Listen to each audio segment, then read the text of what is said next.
Hello, everybody, and welcome again to the Absolutely Pickled podcast. The podcast where one of us knows what's going on and one of us has no idea what's going on. Let's get started. Welcome back, everybody. Here we are. I'm again in violation in the kitchen as usual, while Lee is not. That's a common theme. And this week we have a fantastic guest. Lee, would you like to do the honors? No, I have no idea who he is, so I've come in blind. No, absolutely. Clay Thompson, amazing background, but heavy tennis background, but now is in the world of pickleball and has created the best, in my opinion, online pickleball school out there. He's also created a tennis school and a chess school, but I mean, pickleball is where it's at. That's what matters. So yeah, so he's coming on to talk to us a little bit about that and get you guys using the app and hopefully making everybody better players. Yeah, awesome.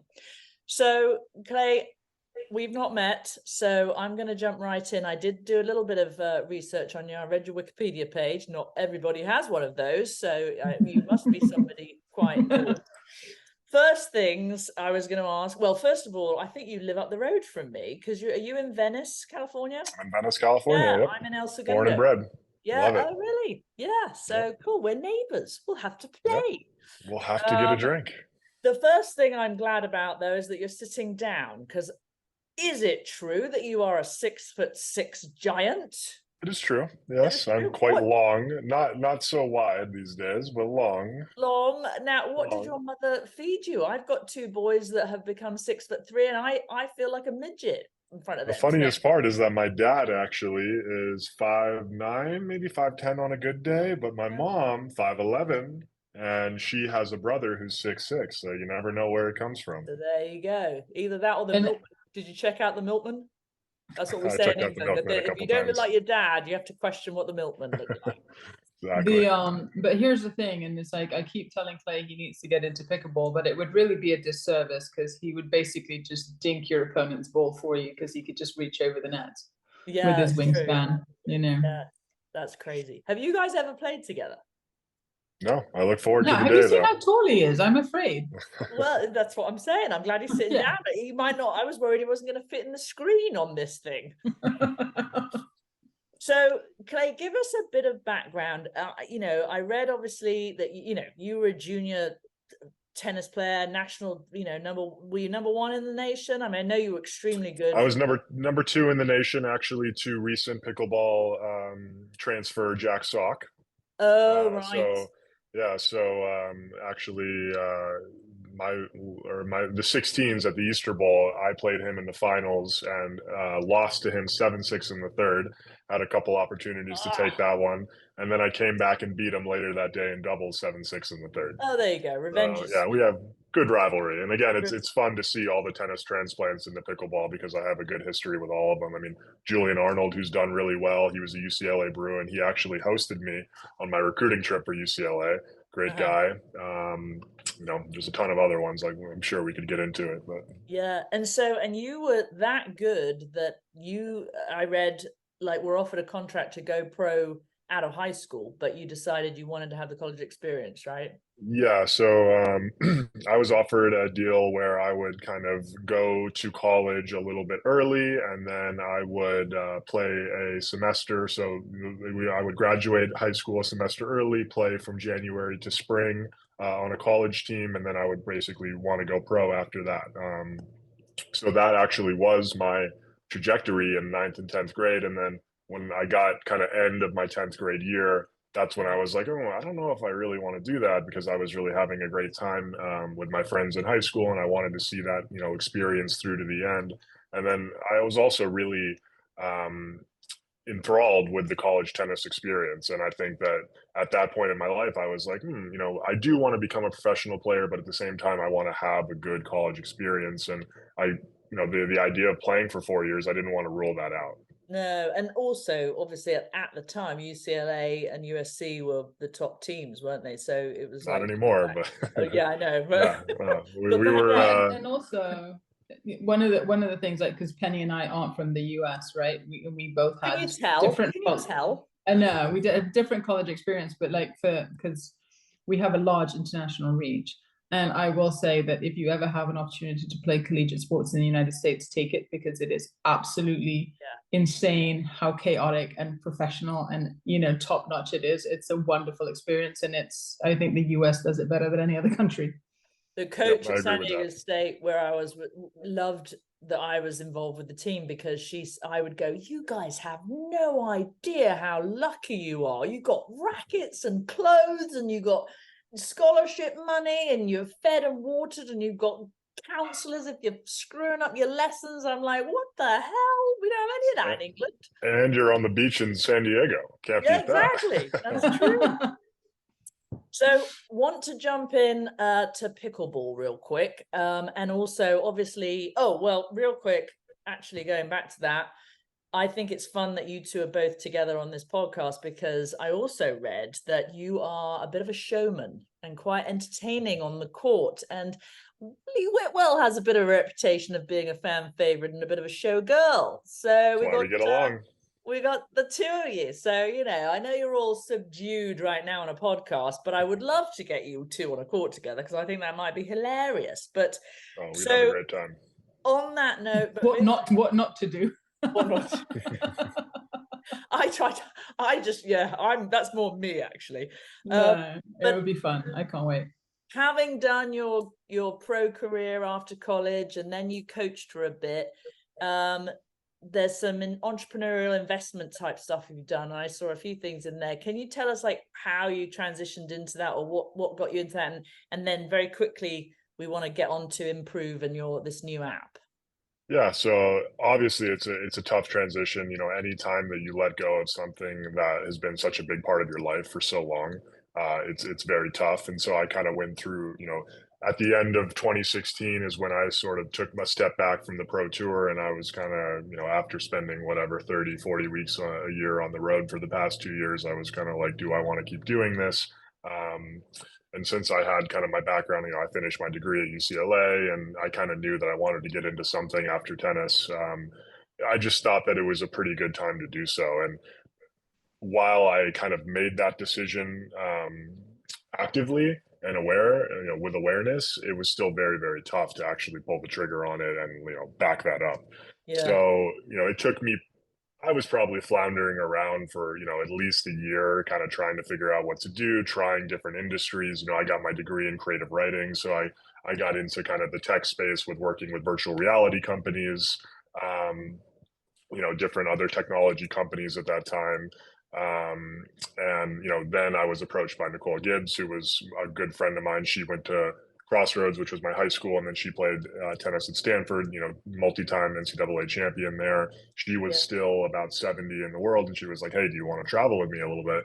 And I was like, yeah, I mean, that's a, you know, great thing for me to do right now. And that was really nice because it got to give me the experience of what it's like to be a top 100 player, top 75 in the world player. And I think it was really therapeutic for me to do, because I was like, hey, you know, this might have been the level that I got to if I continued playing. And honestly, I mean, after traveling with her, I was so grateful for the opportunity, but I was like, man, it didn't seem that great. Like, I don't feel like I'm missing a whole lot. Right. You're still traveling. Right. Exactly. You're still traveling. I mean, and you know, you always see this. It's when you're 400 in the world, which was my high. I got to 408. You look at the top 100 players and you're like, if only I was there. But then the top 100 players, they're thinking, you know, they're looking at the players that are seated in the Grand Slams and going, if only I was here. And then if you're seated in the Grand Slams, you're looking at the players that are top 10 in the world and saying, if only I was there. So it's just a constant kind of like, you know, trying to, you know, just a constant battle with yourself basically to get to, you know, that point where you actually feel satisfied. And, you know, for some people, most people, maybe it never even comes on the pro tour. So I was really grateful for that opportunity. I traveled with her for about 5 months. And as soon as I got finished with that, then I was kind of fully ready to make my transition to the next stage of things. I was like, okay, I feel like I've experienced it all, and I can kind of close the chapter on it a little bit. So I got involved with, you know, a couple different companies, and then I actually met my late business partner on the court, and, you know, he was a huge inspiration for me. He was a mentor to many entrepreneurs. You know, he also did work with veterans, foster kids. I mean, it was his dream to kind of help people at scale because he was always helping people on a one-on-one basis. Um, and so we kind of created this platform together, which is MProoV, and it was really founded on the core principles, which was, my dream of kind of being a kid with a big dream and making that dream come true. And I do feel that, I only got to 400 in the world, but I was able to win a national championship in college. And I was able to kind of live out my dream of, being that cult classic character, if you will, like, and that was my dream rather than being this kind of mainstay figure. So I do feel like I was able to live out my tennis dream in a lot of ways. And so that's my goal, is to kind of help other aspiring kids or whoever it is live out their dream. And then, my business partner's principle of wanting to help people at scale. And those two, kind of fundamentals became the core pillars of MProoV. And, that's what we're proceeding with now. Perfect. And so it's an app that you can download on your phone. Yep. Essentially, I downloaded it this morning, and I'm on my first week free trial. But it's a monthly subscription base once you've had a little promotional period of whatever that might be. But it seemed to me like it was a curation of content as well as some original kind of content. And obviously, you've got 3 schools on there right now. Is it tennis, chess, which intrigues me? That's amazing. Yep. Want to know how that came about? Who's the chess player? Yep. And then Lee Whitwell Pickleball School, which is awesome. Yep. So basically, can you explain? So I got on there, I just had a little play this morning, but as I say, we'll flash the logo. We'll get that from you, and we'll flash it on the podcast so people can know what to look for in the App Store. But you go on there and you got sort of suggestions to start off with as to what you might want to check out, whether it be, drills that Lee's come up with, or videos that, curated content on various topics. But I saw that there was also a point system in there as well, and I wasn't quite sure how that worked. Yeah. So one of the things to understand is that Lee has done a job of identifying certain attributes that you need to be successful in pickleball. But also, one of the things that we're trying to do is bring more awareness to the sport. So we kind of have an attribute of like legends of the game. Obviously, yeah. Lee's in there. There's plenty of other people. I think when we released the Legends update, I think Tyson McGoffin was one of our key figures that we put on it. And so, I mean, another showman in our midst. Another showman, exactly. I mean, it's lending itself to a musical. Yes. I'm wearing the Iron Maiden shirt, so I'm a musical background type of guy. So yeah, I mean, it's broken down between all the different attributes that someone needs to be successful at pickleball, and it's not shorting the culture of the game either, because I think that's very important. So someone would come on there, and Penny, let's say you go on there and you say, hey, the top things that I want to work on are my focus, my footwork, and my serve. Yeah. And so that becomes your action plan. Versus Lee might need to work on entirely different 4 things, versus me has to work on an entirely different 4 things. And so it's really that element of personalization, because not everyone learns the same way and has the same preferences while learning. So we try to identify who you are, what you want to learn, how you like to learn, and then create an action plan for you based on that. And then the other big differentiator that we have is that we're trying to bring awareness to other creators in the space, and we're not claiming ownership of the content. Got it. So we could take a video from Tyson McGoffin, for instance, and we could say, hey, this is a great example of how to play on the court with energy, if this appeals to you. Mm-hmm. But we're not saying, hey, Tyson, we need to, pay you X amount of money and we're going to own your content and you can't do anything else with it. The content's still going to live where he wants it to live. And he's still going to get all of the views and ad revenue that he would get through that. We're really just trying to bring awareness to people that content exists and that you can go check it out.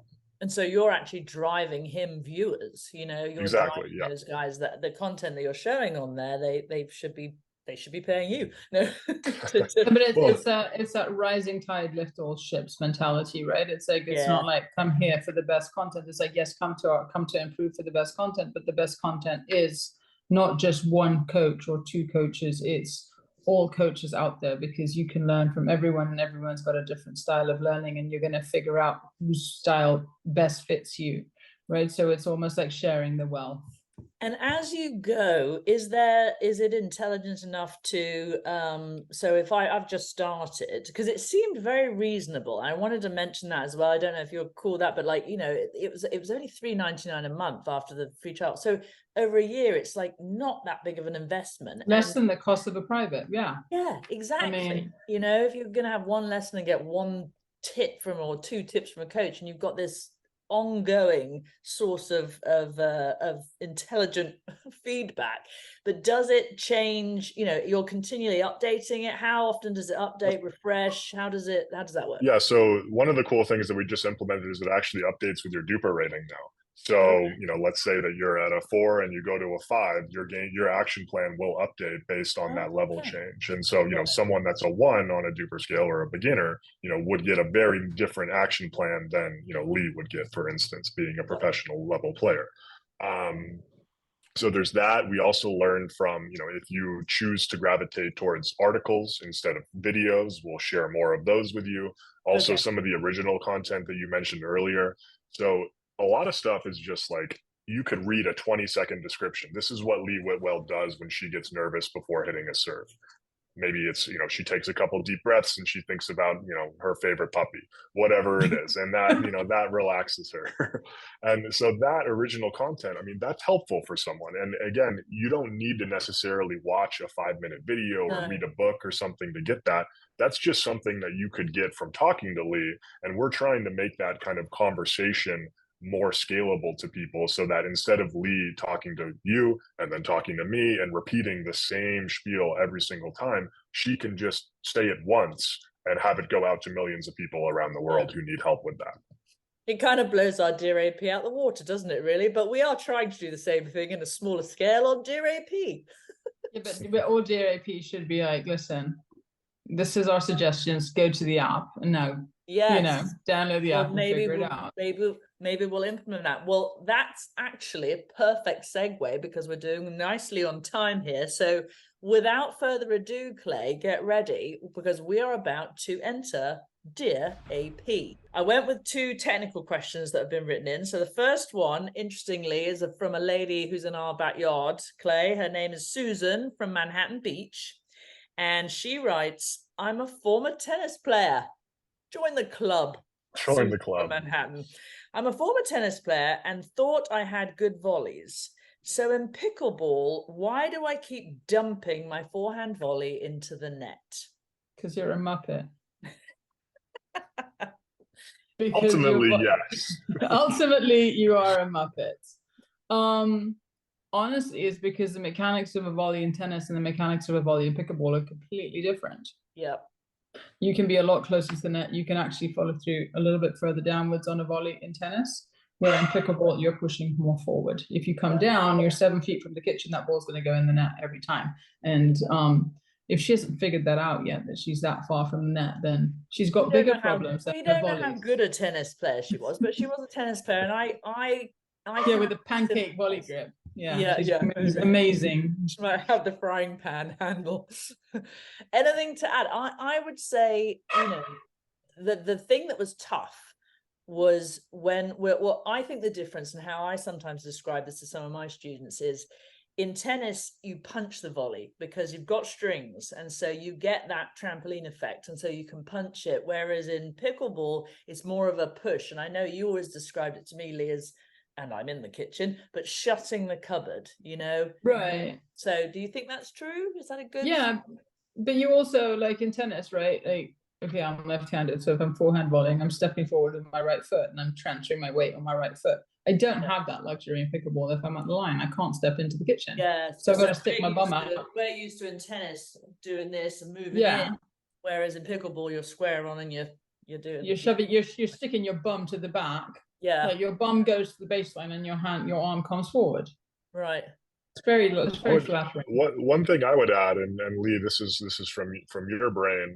We actually, so we allow some of our users to ask questions to Lee, and that kind of alters their action plans. And so one of our users a couple months back was asking for advice on his serve, and we actually gave him the opportunity. He was one of our top performing users, so we gave him the opportunity to submit a video that Lee reviewed. And her comments really stuck with me, because she was saying that he didn't have enough of a follow through forward, and it was kind of like this a little bit. And Yeah. I think that is so important in tennis or pickleball, is just that follow through and that really feel of the ball. And I think he was super happy with that advice, and I think for this person as well, to what Lee was saying earlier, I think just with a little bit more forward follow through and finishing the motion of that stroke, I think Right. that person will gain a little bit of control. There you go, Susan from Manhattan Beach. We've solved your problem. Okay, question number 2 is from Bob in Albuquerque, New Mexico.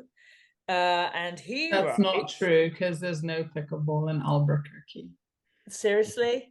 No, well, he's playing, because he says, and this is funny because you being excuse my French, lefty, if both my right-handed opponents are equally strong, where's the best place to play my return of serve? And then he adds a bit and says, and is there a change of location if one is a lefty? It depends on what you're doing. It depends on what you're doing. If you're, two right-handers, neither of them. There's that's normal opponents. Yeah, most opponents. Look. Bottom line is, if you're going to return the ball, right, you want your partner to take that fourth ball more often than not, especially if you're on your way in and maybe you're not moving as fast as you need to. So if you hit the ball down the middle or down the line, sort of middle of the court, not on the line, there's no angles, right? So that ball, there's no wide cross-court angle, so your partner can actually pinch middle and create some pressure and actually make your transition to that non-volley zone pretty seamless. If you hit the ball cross-court, your partner now is stuck, because they have the opportunity to go down. They have the opportunity to return, to drive that third down the line or cross court. So you've sort of pigeonholed your partner into one spot. So does it matter? At the end of the day, it's a plastic ball and a ground stroke. Like, if you've got good hands and a good body, you can come in and you can block the ball. Ideally, you want to minimize angles, and so no, not really, unless your partner's having a terrible day and then return cross court, so the ball comes to you 9 times out of 10. Yeah, but I like that. I like the idea that you're looking to try and get your partner to have the fourth shot. That I hadn't thought about, actually. So there you go. And I always love it whenever in an episode, Clay, I can get inadvertently Lee to say the word plastic, because she says plastic and I just don't understand it. It's a Gibraltar thing, and it's not, as I'm being proper. It's a mystery wrapped in a riddle as to why she says some words, but I use the culture word a lot, so we can't understand that level of culture. No. And the funny part is, when she's talking to Americans, she gets more American. I'm like, where are you from? Remember, I don't know where I'm from. No, I did notice that. So just talking to you, even it seems like her accent's a little bit more on than it is when I just have a one-on-one call with her. If we have an Italian on, I'll sing song. If we have a French person on, if we have an Eastern European, I'll it is what it is. I mimic, and it's terrible. It's a bad habit. Yeah. Yeah, but I can do most accents, but I cannot do an American accent at all. I sound like I've got a cowboy hat on, and my children, who I call, that's the accent. Well, yeah, who I call half and half. They're hilarious because they mock me all the time, and still they're big now. They're in their 20s, but them and my husband, I still come out with stuff, and they're like, "What did you say, Mum?" So anyway, we could go. Where are you from, Penny? I grew up just north of London in Harpenden and Hertfordshire, darling. We're from the home counties. Yes. So not far from Wimbledon, but north of London, not south. You've probably been over there. Have you been around there? Yep, been to Wimbledon. Yep. And we Penn and I played on the same Hertfordshire county team. We know each other from the late 1900s. Yeah. Yes. Yeah. Okay, I have a real quick funny story that I don't think I've told you, Lee. I played in Newport Beach, the what's it called? The Adoption Guild tournament that they have down in Newport Beach. And it's the Roy Emerson Classic. Roy Emerson is my mother's era. My mum was a very good tennis player, right? So I go there, play with my partner. We're in 5-0s, right? And we won the tournament. And then we won it the next year. And we actually did a three-peat. But I think it was the second or third year, Roy Emerson gave us the trophy and sort of ambles onto the court, and he's an Aussie, right? And he's also left-handed, and my partner was left-handed, so he was having a chat with her about left-handers, and then he says to me, and he says, so you're from England, aren't you? And I said, yes. And I said, have you ever been? And he said, and I didn't know who he was. And he's like, yeah, a couple of times. He's won Wimbledon 4 times. And I'm telling my mum, and she's like, oh my God, Penny, oh my God, what's wrong with you? And I felt like a complete knob because I didn't know who he was. You thought it was Wimbledon, Ohio. Yeah. He was old. All right, we have just a little time left, and we want to do the fun questionnaire with you, Clay. So I've got about 8 silly questions. There's no wrong answer. It's just the first thing that pops into your head. It could, Hit me. If it's pickleball themed or tennis themed, all the better, but it doesn't have to be. So first things first, what is your favorite word? Sandwich. Oh, I love it. Any particular sandwich? Just sandwich in general. That's what came to mind. I don't know why. Americans love their sandwiches, don't they? I do love a great sandwich. What is your least favorite word? 7. Heaven? 7. 7. Like the number. Okay, 7. Why? 7. No idea. Just popped to mind. No idea. Okay, first word that came to mind when you said 7. Doesn't like 7. All right. Don't like 7. What noise do you love? I don't even know how to pick that up. That one. Okay. That was pretty high pitched. That was. Yeah, I can go pretty high. Heavy metal. Right, Mariah Carey. What noise do you hate? Ooh. Yeah. I like it when they show admiration. There you go. That's the showman in you. That's the exactly. showman. We all can hear the crowd cheering as we go for that ridiculous shot that I usually miss. Okay, what profession other than, well, in your case, it's been pro tennis player, pro coach, entrepreneur, investor. What profession other than that would you like to attempt? It has to be something you've not tried. How about cover band heavy metal singer? Oh, that's good. Makes sense. Perfect, T-shirts. I think we can make that happen. T-shirt. I think we can make it happen. Put me on stage. We'll make it happen. Yeah. Lee can be my lead guitarist. I got you. I got air guitar. I want to be on drums. Yeah, Penny's on drums. We just made a band. All right, we need a bassist. Cool. And backup singer, because I can pull a good karaoke. Of course, yeah. Maybe not Iron Maiden worthy, but anyway. Okay, same question, but what profession other than the one you do right now would you not like to attempt? No interest. I don't think I'd be a very good groundskeeper. Okay. Landscaper, janitor type of thing, keeping care of the grounds. I don't think I'd do very well at that. No cleanup. Yeah, I don't know. Are you more of it as like, oh, that'll do?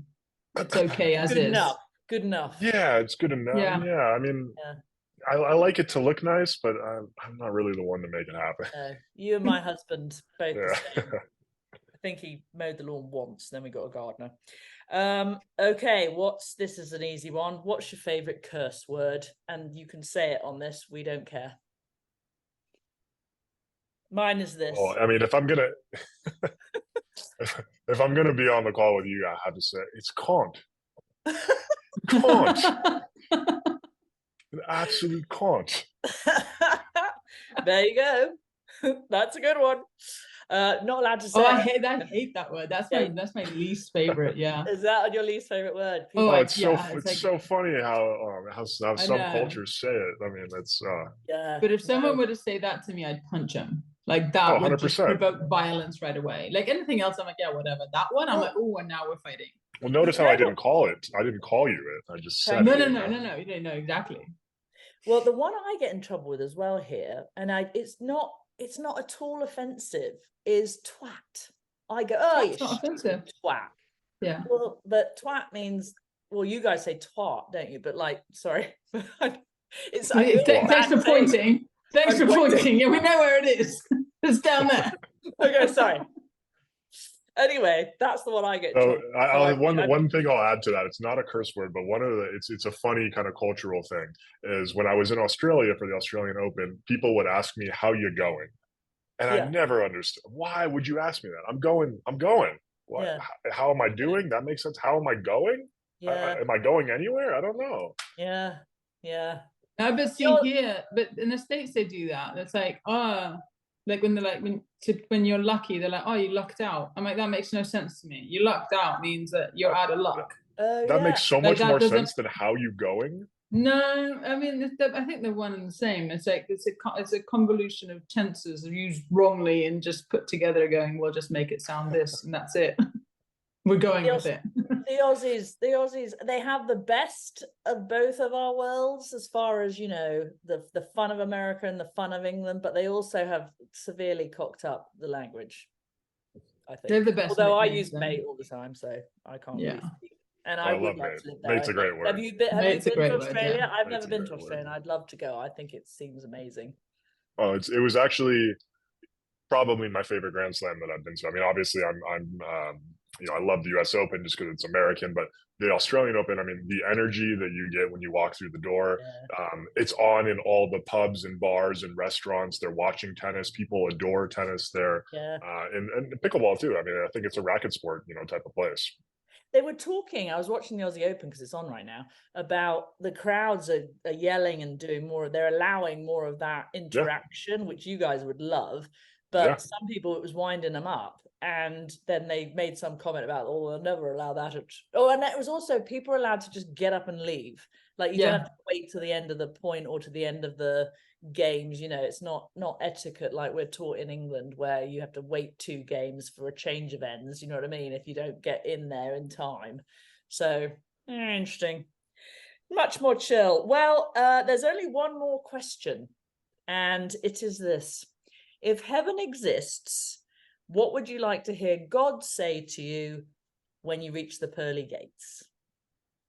Welcome. There you go. Very nice. Yes. We were saying, I think it was last week, we were saying, he's going to say to me, yeah, you got a wild card entry here. We don't know how you got in. And what was yours, Lee? I was a lucky loser. Yeah. Just snuck in. I mean, those are funny, but I mean, I would prefer him to just say, or her just say, welcome. Welcome. No hassle. Just walk on in. Come on in, pal. Come on in, pal. You earned it. Gin and tonics at the bar. Yeah, exactly. And I made a set for you. Clay has a much more positive grasp on how he's living his life than versus you or I. Yeah, it's true. I didn't say that's what would happen. I said that's what I would like to happen. That was the question. What you'd like to happen. Okay, well, before we wrap up, Lee, anything else we need to ask Claire as far as the MProoV app or how we can follow them, that type of thing? Yeah, no, definitely. How can we follow you? Where can people go to download the app, and what all do they need to do? And let's get it out there to all 45,000 listeners. Yeah, so I don't know why a thumbs up came on my thing. Sorry. Okay. So you can follow us on any of our socials at MProoV App, and it's spelled MProoV. You can follow us on our website, MProoVapp.com, and then the app is available on Apple and Android stores. We're about to release our web version so people can use it on their computers, which has been very requested. And we have a lot of really exciting updates. And one of the things that I would mention is we're just about to announce our team MProoV, and Lee is, now that she's going to be competing on the senior circuit again, she's going to be, someone that we highlight. And so what we're going to do is we're going to kind of keep track of all the results, so you know where to find them, you know what they've done previously, and then we're going to be following their journeys and actually creating action items about what they're working on in their own game. So Lee, as good as she is, she's still got room to improve. And the people that follow her and they follow Team MProoV, they'll get to learn what she's working on in her own game, and hopefully they can implement that in their own practice. And you know what else we'll do, Clay? If you can send me a PNG of the logo, whatever, we'll make sure, or a link, we'll put it on the absolutelypickled.com website and send some people your way as well. Awesome. Appreciate that. Well, super nice to meet you, mate. Thank you very much for taking the time to chat with us, and best of luck with the app. I will be an avid user, and we will keep in touch, and perhaps we'll chat with you again if that's if you're cool for coming on again. I would love that, and we'll have to play pickleball sometime. And, yeah, I was going to say I can't play tennis local. against you, mate. That would be terrifying. But pickleball, or maybe you could come on my side. You could play mixed with me against Lee and some, you know. I would love that. Okay, I'll grab Kale. Oh, there you go. Yeah, yeah, we're gonna get Kale on. Yeah. All right. Well, thank you. That's it, and we will see you all next time on Absolute. Thank you.